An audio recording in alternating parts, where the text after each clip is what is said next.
দীর্ঘদিন আন্দোলন সংগ্রাম নিয়ে মাঠে ছিলাম। আমরা প্রত্যাশা করেছিলাম আমাদের আন্দোলন সংগ্রাম, আমাদের যে যৌক্তিক দাবি, এই যৌক্তিক দাবিটির প্রতি বর্তমান অন্তর্বর্তীকালীন সরকার সহানুভূতিশীল থাকবেন এবং আমাদের দাবি দেওয়াকে মেনে নিয়ে ওনারা প্রজ্ঞাপন জারি করবেন অথবা নীতিমালা প্রণয়ন করবেন। কিন্তু আমরা হঠাৎ করে দেখতে পেলাম সরকার থেকে যে প্রজ্ঞাপনী জারি করা হলো সেখানে আসলে আমাদের আশা আকাঙ্ক্ষার প্রতিফলন থাকলো না, অর্থাৎ আমাদের দাবিটি সরকার আমলে নিল না। সেই জায়গা থেকে আমরা প্রত্যাশা করেছিলাম যে আসলে সরকারের কর্তৃক গঠিত শ্রম সংস্কার কমিশন রিপোর্ট জমা দেন পরবর্তী হয়তো সরকার একটা পদক্ষেপ নিবে। সেই জায়গা থেকে আমরা শ্রম সংস্কার কমিশনের সাথে সার্বক্ষণিক যোগাযোগ রক্ষা করেছি এবং আপনারা দেখেছেন দেশের 44টি মন্ত্রণালয় থেকে এবং সব মিলে 66টি বিভাগ, আমরা প্রত্যেকটি বিভাগ থেকে প্রতিনিধি নিয়ে আমরা শ্রম সংস্কার কমিশনের সাথে একাধিকবার মিটিং করেছি। সেখানে আমাদের দাবিগুলো কিন্তু উপস্থাপন করেছি এবং শ্রম সংস্কার কমিশনের কাছে আমাদের দাবি ছিল যে আমাদের যে সকল দাবি, এই দাবিগুলো যেন ওনাদের প্রতিবেদনে লিপিবদ্ধ থাকে এবং সুপারিশ আকারে যেন সেটা সরকারের কাছে জমা প্রদান করেন। ওনারা আমাদেরকে আশ্বস্ত করেছিলেন যে ওনাদের যে প্রতিবেদন জমা দিবেন সেখানে আমাদের দাবিগুলো অবশ্যই উল্লেখ থাকবে এবং সুপারিশ আকারে তারা জমা দিবেন। আপনারা দেখে থাকবেন গত 21 তারিখে শ্রম সংস্কার কমিশন কিন্তু রিপোর্ট জমা দিয়েছেন এবং সেখানে আমাদের সাথে যে বিষয়গুলো আলোচনা হয়েছিল সেই বিষয়গুলো শ্রম সংস্কার কমিশনের প্রতিবেদনে আছে এবং শ্রম সংস্কার কমিশন সেই বিষয়গুলো কিন্তু সুপারিশ করেছেন যেন সরকার দ্রুত সময়ের মধ্যে সেগুলো বাস্তবায়ন করেন এবং সেই জায়গাগুলোতে যেন সংস্কার আনেন।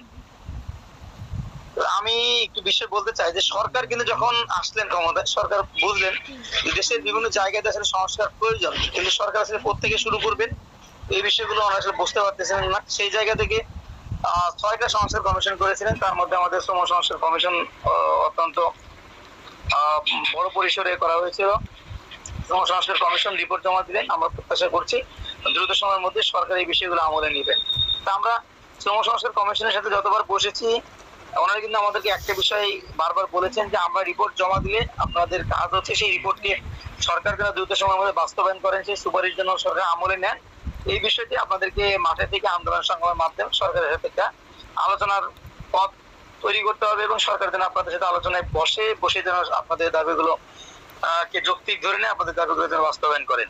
আমরা প্রত্যাশা করেছিলাম যে কমিশনের রিপোর্ট পরবর্তী সময়ে গিয়ে আসলে সরকার নীতিমালা প্রণয়ন করবেন অথবা নীতিমালা সংশোধন বা পরিবর্তনের জন্য উদ্যোগ গ্রহণ করবেন। অত্যন্ত পরিতাপের বিষয় হলো সরকার নীতিমালা প্রণয়ন করেছেন আমাদের শ্রম সংস্কার কমিশনের রিপোর্ট জমা দেওয়ার আগেই।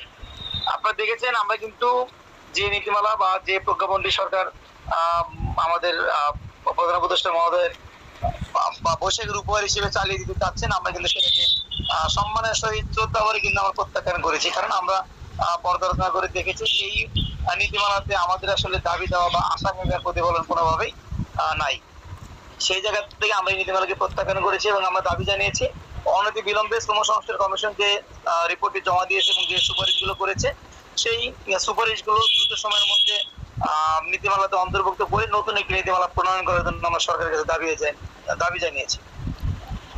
এখন আজকের যে মিটিংটি আমরা এখানে অ্যারেঞ্জ করেছি, আমাদের যে উদ্দেশ্য সেই উদ্দেশ্যে আমি 1 মিনিট কথা বলছি। আমাদের আজকের মিটিং এর উদ্দেশ্য হচ্ছে যে শ্রম সংস্কার কমিশনের যে মেম্বারগুলো আছেন আমরা তাদের কয়েকজন মেম্বার এবং বাংলাদেশের শ্রমিকদের জন্য যে সংগঠনগুলো দীর্ঘদিন যাবত কাজ করে যাচ্ছেন, আমরা সে সকল শ্রমিক প্রতিনিধি যারা আছেন, আমাদের শ্রমিক সংগঠনের যে সকল নেতৃবৃন্দ আছেন, আমরা তাদের সাথে এবং আমাদের শ্রম সংস্কার কমিশনের মেম্বারদের সাথে আমরা খুব দ্রুত সময়ের মধ্যেই হয়তো আগামী পরশুদিন আমরা একটা মিটিং এ বসবো।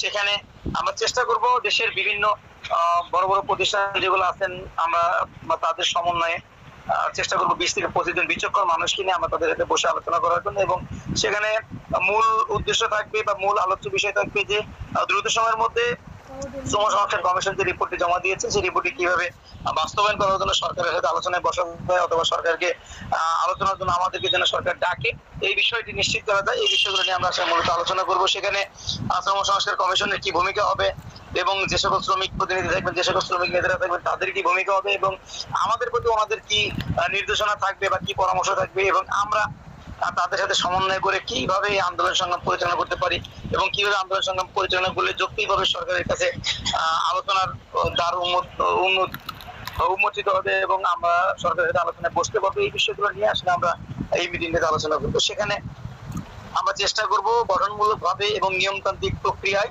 আলোচনা করে একটা সুন্দর এবং সঠিক পরিকল্পনা করে সামনে দিনে আমরা আগানোর জন্য আমরা সর্বোচ্চ চেষ্টা করব। আপনাদের প্রতি মেসেজ হচ্ছে আপনারা আমাদেরকে শারীরিকভাবে সহযোগিতা করবেন, আমরা যেন আপনাদের সহযোগিতায় সুন্দর একটি মিটিং করতে পারি, সেখানে যেন সুন্দর আলোচনার মাধ্যমে সঠিক পরিকল্পনা গ্রহণ করতে পারি। তো আপনারা আজকের যে মিটিং এ যারা সংযুক্ত আছেন তারা মেহরবানি করে আপনাদের আলোচনায় আমাদের পরামর্শ দিবেন যে মিটিংটাতে আমরা বসতে যাচ্ছি সেই মিটিংটাতে আমাদের কোন কোন বিষয়ে কিভাবে আলোচনা করলে আমাদের দাবিটি বাস্তবায়িত হবে এবং সংস্কার কমিশনের রিপোর্টটি বাস্তবায়ন করা সম্ভব হবে এবং নীতিমালা পরিবর্তন করা সম্ভব হবে। আপনারা আমাদেরকে পরিকল্পনা দিবেন, আপনাদের পরিকল্পনাগুলো যেগুলো আমাদের কাছে বেস্ট মনে হবে সেই পরিকল্পনা করতে আমাদের আওলাদ ভাই আছেন, উনি পয়েন্ট আউট করবেন এবং পয়েন্ট আউট করে সেগুলো আমাদের যে মিটিংটি হবে সেই মিটিংয়ে আমরা গুরুত্ব সহকারে আলোচনা করব। মূলত সেই কারণে আপনাদের সাথে আজকের এই মিটিংটি করা, আপনাদের পরামর্শ নেওয়া।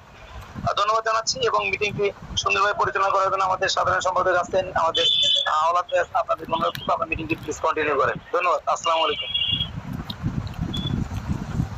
ধন্যবাদ। এতক্ষণে আমাদের সভাপতি রফিক ভাই ওনার জায়গা থেকে আপনাদেরকে আশা করতেছি বুঝাতে সক্ষম হয়েছেন এবং আপনাদের মতামত আশা করতেছি আপনাদের সবার কাছ থেকে। মতামতটা এই জন্য প্রয়োজন যে আমরা আন্দোলন সংগ্রাম করব, আন্দোলন সংগ্রামটা আমরা যে দৃষ্টিকোণ থেকে করতে চাই সেখানে আমরা আমাদের